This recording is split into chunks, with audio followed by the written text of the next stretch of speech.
Hello students, कैसे हैं आप सभी लोग। मैं हूं Pooja Singh and welcome back to my channel accounting master class. And this is the 16th lecture. ये हमारा 16वां लेक्चर है on the subject financial management. And इस टाइम हम लोग पढ़ रहे हैं वर्किंग कैपिटल मैनेजमेंट। एंड आज हम वर्किंग कैपिटल मैनेजमेंट का एक न्यू चैप्टर स्टार्ट करने जा रहे हैं, that is working capital financing. मतलब देखिए, वर्किंग कैपिटल रिक्वायर्ड है for day to day operation of the firm, ये तो हमने समझ लिया। But what are the sources, working capital आएगा कहाँ से फाइनेंस होगा वर्किंग कैपिटल, तो वही हम आज के लेक्चर में पढ़ेंगे। ठीक है। और ये जो पूरा टॉपिक है वर्किंग कैपिटल फाइनेंस का, इसको मैं कोशिश करूंगी कि 2 से 3 लेक्चर में हम ये जो पूरा टॉपिक है ये कवर कर लें। तो चलिए फिर देखते हैं डिटेल में कि आज के लेक्चर में हम क्या पढ़ेंगे। तो मैं आपको बताऊंगी कि what are the sources of working capital financing. Working capital को फाइनेंस करने के कौन कौन से सोर्सेज अवेलेबल हैं, तो हम देखेंगे 4 इंपॉर्टेंट सोर्सेज हैं इसको फाइनेंस करने के। फिर उसमें जो पहला सोर्स है दैट इज ट्रेड क्रेडिट। ठीक है, वो हम डिटेल में आज के लेक्चर में पढ़ेंगे। और ट्रेड क्रेडिट का ही एक दूसरा फॉर्म होता है बिल पेबल। सुना होगा आपने बिल पेबल, क्लास 11th में बिल ऑफ एक्सचेंज है, वहां पे आपने डिटेल में पढ़ा होगा। ठीक है, तो बिल पेबल के बारे में भी पढ़ेंगे, प्लस हम ये भी देखेंगे कि what is the cost and benefit of trade credit. ये जो ट्रेड क्रेडिट है इसके एडवांटेज क्या है, इसके बेनिफिट क्या है, प्लस इसकी कॉस्ट क्या है। ठीक है, ये दोनों ही हम समझेंगे। उसके साथ ही 2 और इम्पोर्टेंट टर्म है, ये भी एक important spontaneous source of short term source of finance है, that is accrued expense and deferred income. ये भी short term source of finance है। तो ये कैसे short term source of finance है और ये क्या होते हैं, ये सब भी हम आज के लेक्चर में डिटेल में समझेंगे। ठीक है, तो ये सारे ही टॉपिक हम आज के लेक्चर में पढ़ने वाले हैं। तो चलिए फिर बिना टाइम वेस्ट किए हम जल्दी से आज का लेक्चर स्टार्ट करते हैं। Working capital financing. तो वर्किंग कैपिटल तो हमने डिटेल में पढ़ लिया है। वर्किंग कैपिटल क्या होता है, फर्म के डे टू डे ऑपरेशन को फाइनेंस करने के लिए जो फंड रिक्वायर्ड होता है, जो कैपिटल रिक्वायर्ड होता है for day to day operation of the firm, that is called working capital. अब ये जो वर्किंग कैपिटल है इसकी फाइनेंसिंग कहाँ से होगी, इसके सोर्स ऑफ फाइनेंस क्या है वो हमें पढ़ना है। तो वर्किंग कैपिटल देखिए शॉर्ट पीरियड ऑफ टाइम के लिए रिक्वायर्ड होता है। ठीक है, डे टू डे ऑपरेशन को फाइनेंस करना है ना, शॉर्ट पीरियड ऑफ टाइम के लिए रिक्वायर्ड होता है। इसलिए जो शॉर्ट टर्म फंड्स होते हैं, ठीक है, जो शॉर्ट टर्म फाइनेंस के जो सोर्सेज होते हैं उनका यूज किया जाता है to finance the working capital need of the firm. Firm की जो वर्किंग कैपिटल की नीड है उसको फाइनेंस करने के लिए जो short term sources of fund है ना उनको यूज किया जाता है। ठीक, short term source of finance तो मतलब समझ रहे हैं ना, वो फंड जो या वो सोर्सेज ऑफ फाइनेंस जो 1 साल या 1 साल से कम ड्यूरेशन के लिए जो फंड अवेलेबल होते हैं ना उनको कहते हैं शॉर्ट टर्म फाइनेंस।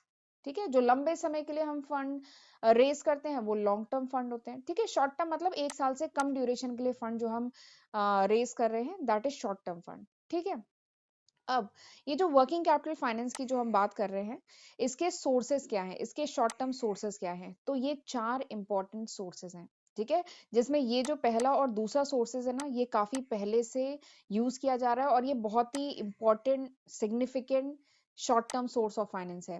पहला है ट्रेड क्रेडिट, दूसरा है बैंक बोरोइंग। और यही बेसिकली यही दो यूज होते हैं, जिसमें ज्यादा यूज होता है ट्रेड क्रेडिट। ठीक है, बट इनके इन दोनों के कंपेयर में रिसेंटली कुछ दूसरे 2 और मेथड भी इंडिया में यूज होने लगे हैं। पहला है फैक्टरिंग ऑफ रिसीवेबल, दूसरा है कॉमर्शियल पेपर। ये भी हम आगे के लेक्चर्स में पढ़ेंगे। बट बेसिकली ये दो जो short term source of finance है ये ज्यादा यूज होते हैं। ठीक है, और ये पहले से यूज किए चले आ रहे हैं। चलिए, अब मैं ट्रेड क्रेडिट आपको डिटेल में समझाती हूँ। ट्रेड क्रेडिट क्या होता है, देखिए ट्रेड मतलब व्यापार, क्रेडिट मतलब उधार, यानी उधार पे जब व्यापार हो रहा हो। ट्रेड क्रेडिट मतलब कस्टमर को जब अपने सप्लायर से, ठीक है, क्रेडिट पे सामान मिल जाए। जो कस्टमर है, जो बायर है, ठीक है, जो बायर है उसको अपने सेलर से या जो सप्लायर है उससे क्रेडिट पे जब सामान मिल जाए, ठीक है, और उसका पेमेंट बाद में करना है। आप जो कैश में जो पेमेंट करेंगे वो बाद में कर दीजिएगा, बट आपको गुड्स या सर्विसेज अभी रिसीव हो जा रही हैं, तो वो क्या है, इस टाइप के जो ट्रेड होते हैं that is on trade credit.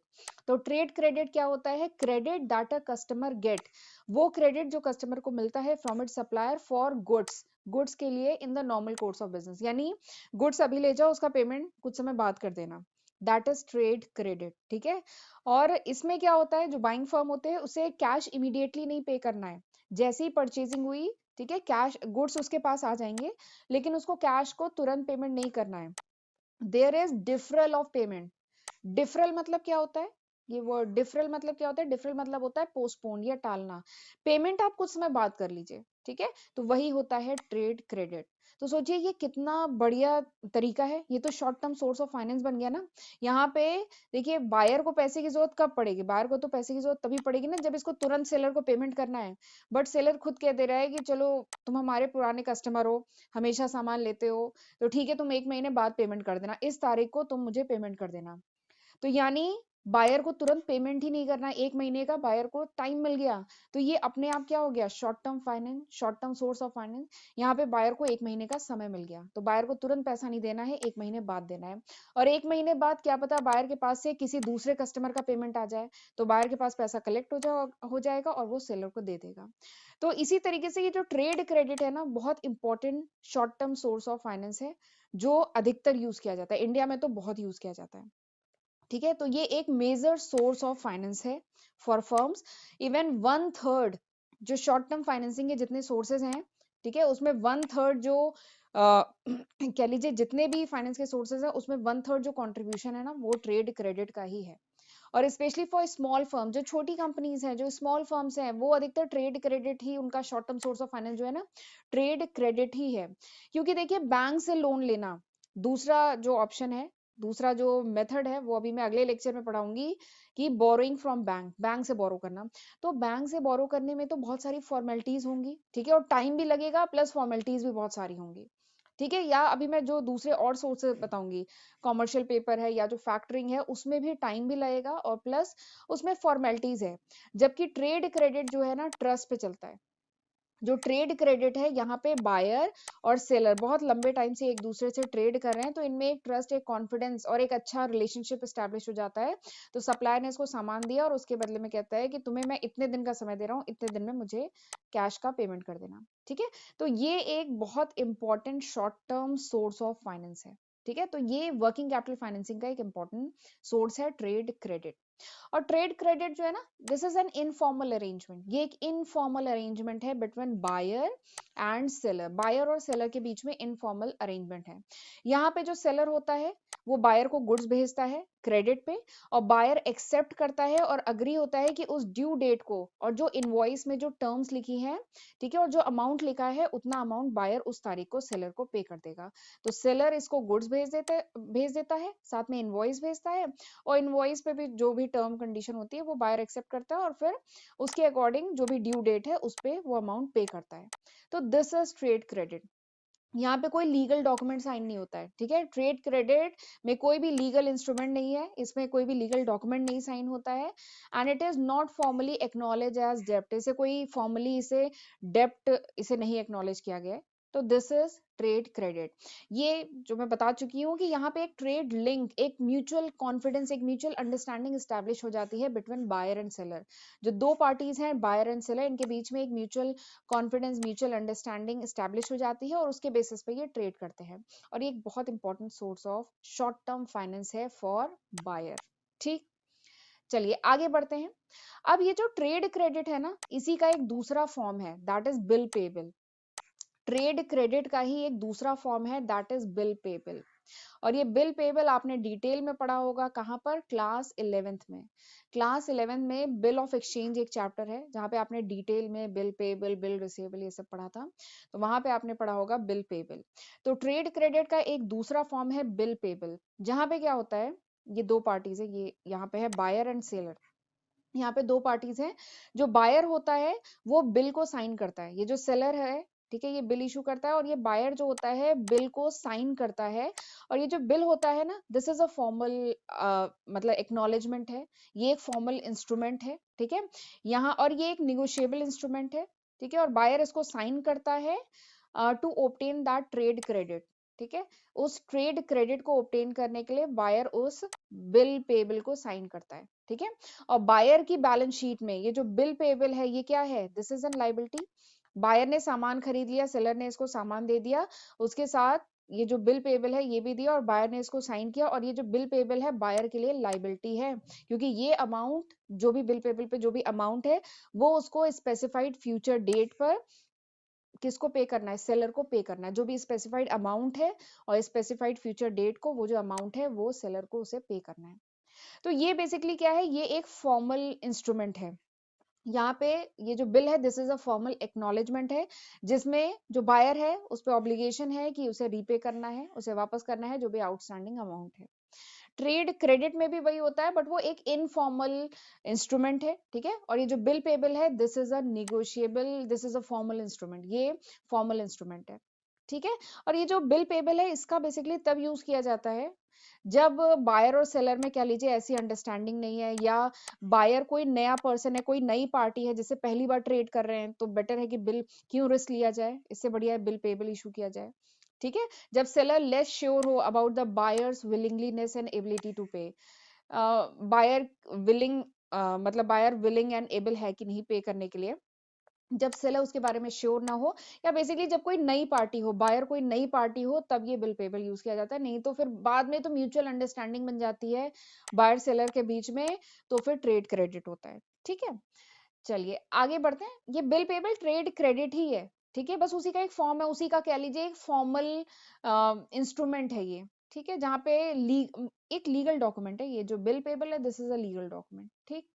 चलिए अब आगे बढ़ते हैं। Credit term. क्रेडिट टर्म क्या होता है? तो क्रेडिट टर्म बेसिकली एक टर्मोलॉजी है, ये वो कंडीशन है जिस कंडीशन में सप्लायर जो है सेल करता है on credit to the buyer, ठीक है। दो पार्टीज हैं बायर एंड सेलर, तो कुछ टर्म एंड कंडीशन होगी ना, कि किस तारीख को पेमेंट करना है, कितना अमाउंट पेमेंट करना है, तो वही क्या है, टर्म एंड कंडीशन। तो वही क्या है, क्रेडिट टर्म, यानी ट्रेड क्रेडिट की क्या क्या टर्म एंड कंडीशन है।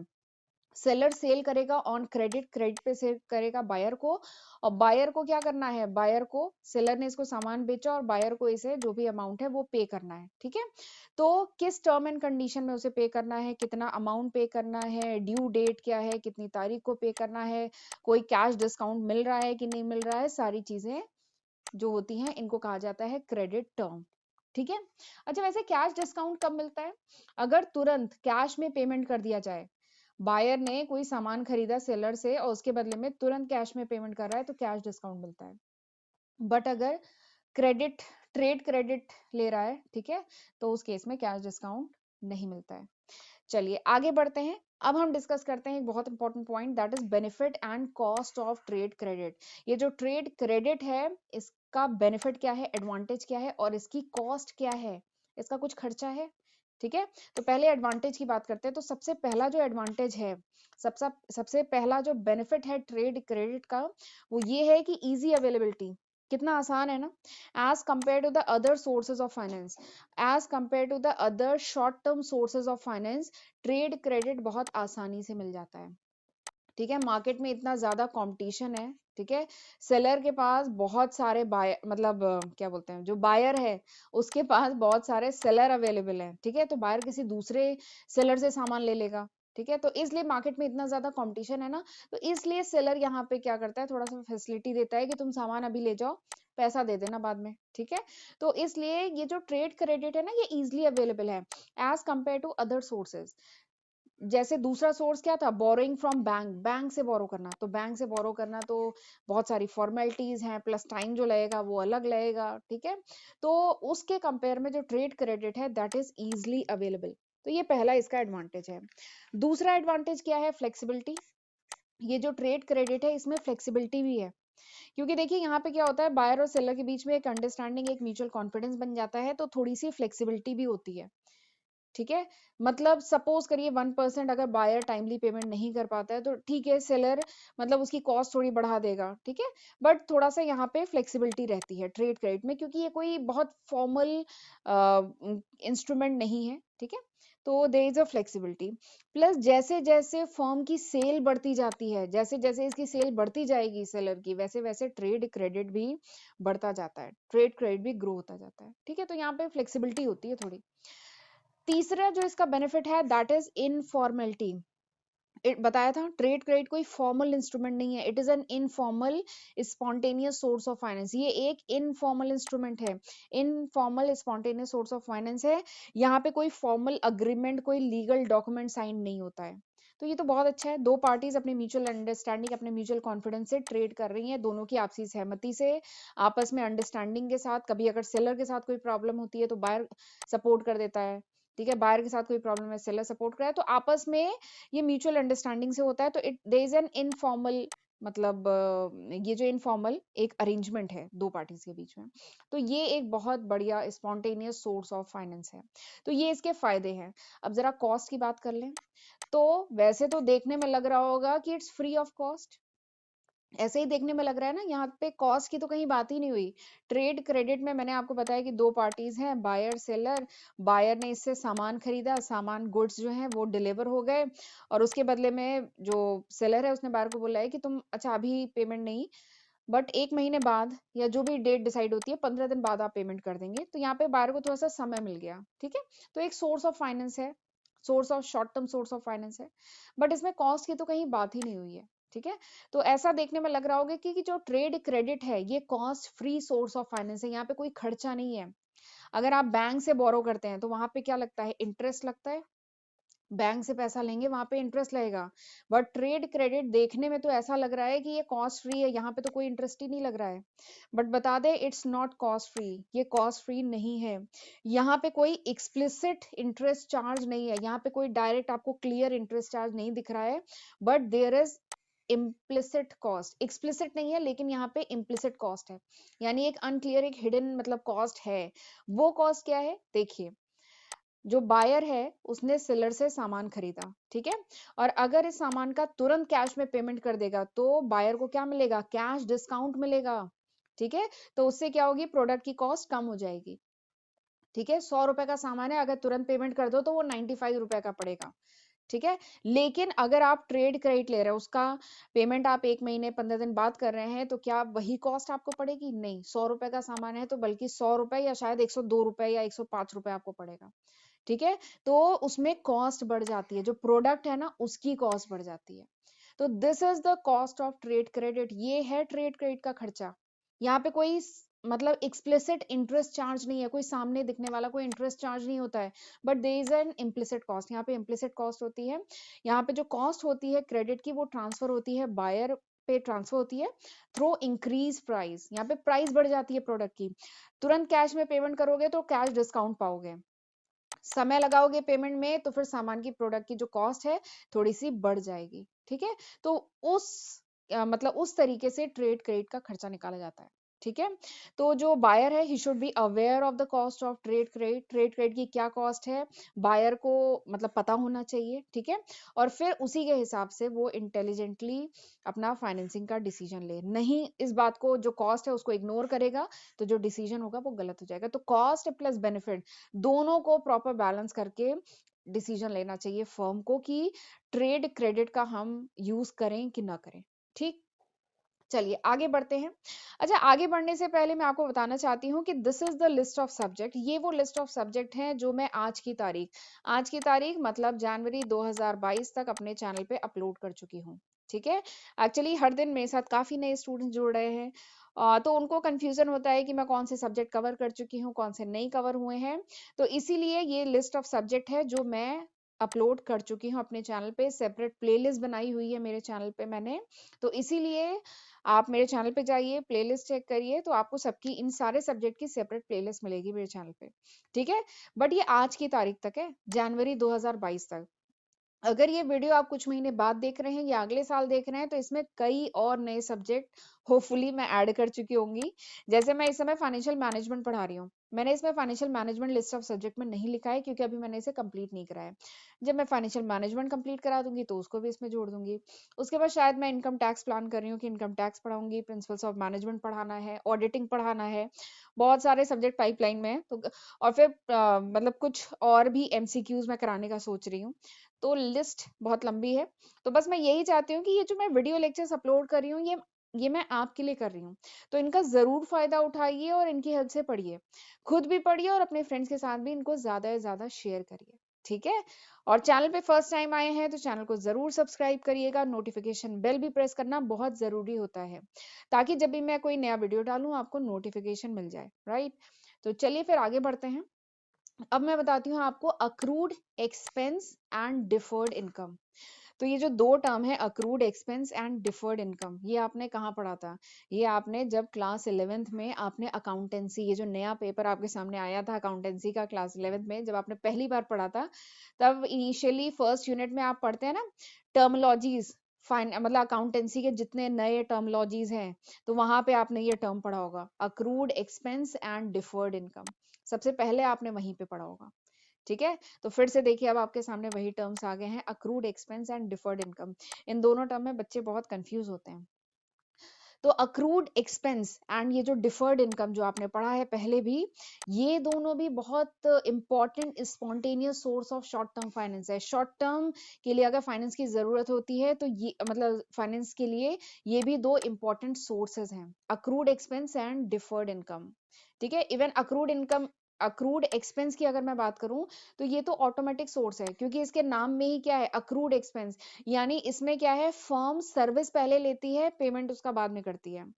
अक्रूड एक्सपेंस यानी खर्चे का पेमेंट बाद में होगा, सर्विस पहले रिसीव होगी। ठीक है, अक्रूड एक्सपेंस क्या है, एक तरीके की लाइबिलिटी है। ठीक है, अक्रूड एक्सपेंस एक तरीके की लाइबिलिटी है जिसमें फर्म जो है पे करती है सर्विसेज के लिए which it has already receive, यानी जो फर्म है वो सर्विसेज पहले रिसीव करती है और उसका पेमेंट बाद में करती है, उन खर्चों का पेमेंट बाद में करती है, तो that is called accrued expense. ठीक है, तो ये भी तो सोचिए short term source of finance है, यहाँ पे आपको पैसा तुरंत नहीं पे करना है, जैसे ही आपने सर्विस रिसीव की, ऐसा नहीं कि आपको तुरंत सर्विस रिसीव करते ही पेमेंट करना है, मतलब सर्विस रिसीव करनी है बट उसके बाद आपको पेमेंट करना है।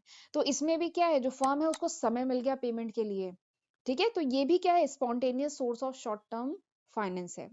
चलिए एक बार डिटेल में बताती हूँ, अक्रूड एक्सपेंस क्या है। अक्रूड एक्सपेंस फर्म के लिए एक लाइबिलिटी है जिसमें क्या होता है, फर्म को पे करना होता है सर्विसेज के लिए which it has already receive, यानी वो सर्विसेज जो फर्म ने ऑलरेडी रिसीव कर ली है, फर्म ने जो सर्विसेज ऑलरेडी रिसीव कर ली है उसके लिए जो पेमेंट फर्म करती है, दैट इज अक्रूड एक्सपेंस, इसको अक्रूड एक्सपेंस कहते हैं। और ये बहुत बढ़िया spontaneous short term source of finance है, और ये इंटरेस्ट फ्री है, इसमें कोई इंटरेस्ट लग रहा है नहीं। ठीक है, पहले सर्विस लेना उसके बाद उसका पेमेंट करना। इसका बहुत बढ़िया एग्जांपल है वेजेस एंड सैलरी। ठीक है, वेजेस एंड सैलरी, ऐसा तो नहीं होता है ना कि एम्प्लॉय ऑर्गेनाइजेशन ज्वाइन करता है, पहले दिन उसको सैलरी दे दी जाती है, एडवांस में दे दी जाती है, एडवांस में दी जाती है कुछ स्पेशल केसेस में, बट पूरे महीने जब एम्प्लॉय काम कर लेता है उसके बाद महीने के एंड में सैलरी मिलती है ना, तो यहाँ पे उसने सर्विस पहले दी, एम्प्लॉय ने फर्म को सर्विस पहले दी, और उसका जो भी पेमेंट है, फर्म का जो खर्चा है कह लीजिए कि वेजेस पे करना, सैलरी पे करना, ठीक है, इसका पेमेंट जो है वो बाद में दिया जा रहा है। ठीक है, तो ये क्या है, अक्रूड एक्सपेंस। ऐसे ही एक दूसरा बहुत बढ़िया एग्जांपल है टैक्सेस एंड इंटरेस्ट। फर्म पहले प्रॉफिट अर्न करती है और उसके बाद उस प्रॉफिट पे जो टैक्स देना है वो बाद में देती है। ठीक है, corporate taxes are paid after the firm has earn profit, यानी पहले फर्म प्रॉफिट अर्न करती है और उसके बाद उस पर टैक्स पे करती है। तो ये भी क्या है, अक्रूड एक्सपेंस। ठीक है, यहाँ पे पहले सर्विस ली फिर उसके बाद उसका पेमेंट किया। ऐसे ही अक्रूड वेजेस एंड सैलरी यहाँ पे भी। और ये क्या है, फर्म के लिए लाइबिलिटी है, ऑब्लिगेशन है, यहाँ पे फर्म को पे करना है for the services which is rendered by employ, employ ने जो भी फर्म को सर्विसेज दी है उसके बदले में इसे पेमेंट करना है, ये फर्म के लिए लाइबिलिटी है। बट ये एक स्पॉन्टेनियस कह लीजिए interest free source of finance है। यहाँ पे ऐसा नहीं है कि फर्म को पहले दिन ही सोचना है, 1 तारीख को ही सोचना है कि एम्प्लॉय का पहला दिन है उसे हमें सैलरी देनी है। एम्प्लॉय पूरे महीने काम करेगा फिर महीने के अंत में मतलब उसको सैलरी देनी है। तो इसलिए क्या है, फर्म के पास पूरा 1 महीना मिल गया, 1 मंथ का समय मिल गया। तो ये एक source of short term source of finance है, अक्रूड एक्सपेंस। इसी की तरह दूसरा है डिफर्ड इनकम।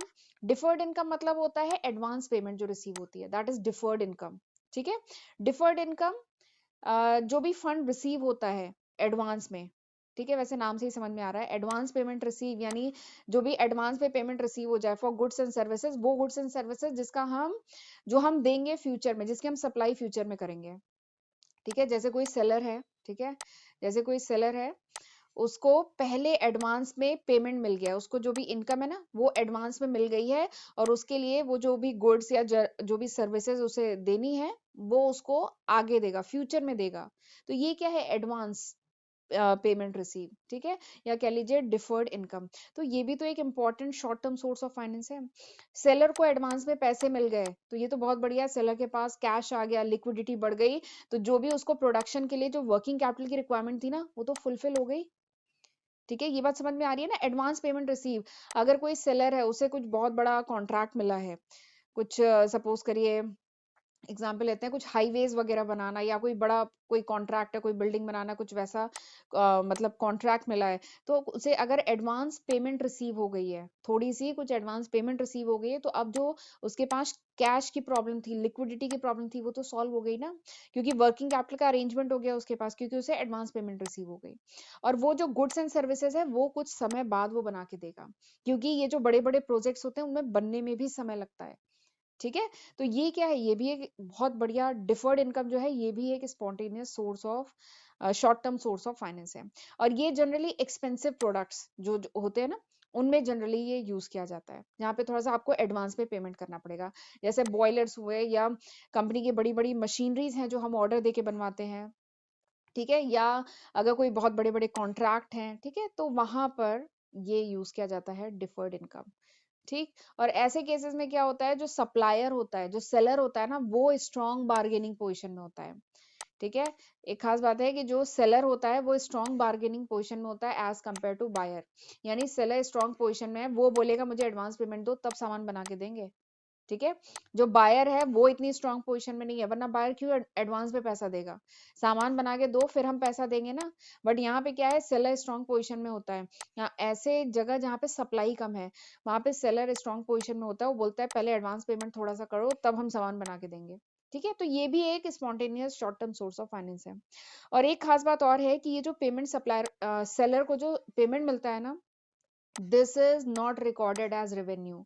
सेलर को ये जो एडवांस पेमेंट रिसीव होता है ना, इसको एज अ रेवेन्यू हम नहीं रिकॉर्ड करते हैं। वैसे ये चीज मैंने क्लास 11th की भी सेपरेट प्लेलिस्ट मैंने बनाई हुई है, जब मैंने अकाउंटिंग प्रिंसिपल्स पढ़ाए हैं वहां पे याद करिए एक प्रिंसिपल ये था। ठीक है, वहां पे हमने ये प्रिंसिपल पढ़ा था कि जो एडवांस पेमेंट इसको रिसीव होती है सेलर को, this is not recorded as revenue, इसको रेवेन्यू नहीं रिकॉर्ड किया जाता है जब तक ये प्रोडक्ट या सर्विसेज बना के बायर को ना दे दे। ठीक है, जब तक ये बना के ना दे दे तब तक ये एज अ रेवेन्यू रिकॉर्ड नहीं किया जाता, और तब तक ये क्या होता है, एज अ लाइबिलिटी, ये सेलर की लाइबिलिटी है, क्योंकि इसके बदले में अभी गुड्स या सर्विसेज इसने बना के दी नहीं है। ये बहुत खास पॉइंट है, ध्यान रखना। वैसे क्लास 11 में अकाउंटिंग प्रिंसिपल में मैंने ये बात बताई थी, ये this is one of the accounting principle, ये अकाउंटिंग प्रिंसिपल है। कॉन्सेप्ट एंड कन्वेंशन पढ़े थे ना, तो वहां पे ये हमने डिस्कस किया है। ठीक है, तो दिस इज डिफर्ड इनकम, ये है डिफर्ड इनकम। तो ये थे different short term sources of finance. ठीक है, ट्रेड क्रेडिट, और ये सब क्या थे, ट्रेड क्रेडिट के डिफरेंट फॉर्म्स थे। ठीक है, अब अगले लेक्चर में मैं आपको बताऊंगी बोरिंग फ्रॉम बैंक, बैंक से जो ट्रेड क्रेडिट फाइनेंस किया जाता है वो हम अगले लेक्चर में डिटेल में पढ़ेंगे। तो this was all about today's lecture, ये था पूरा आज के लेक्चर का कंटेंट।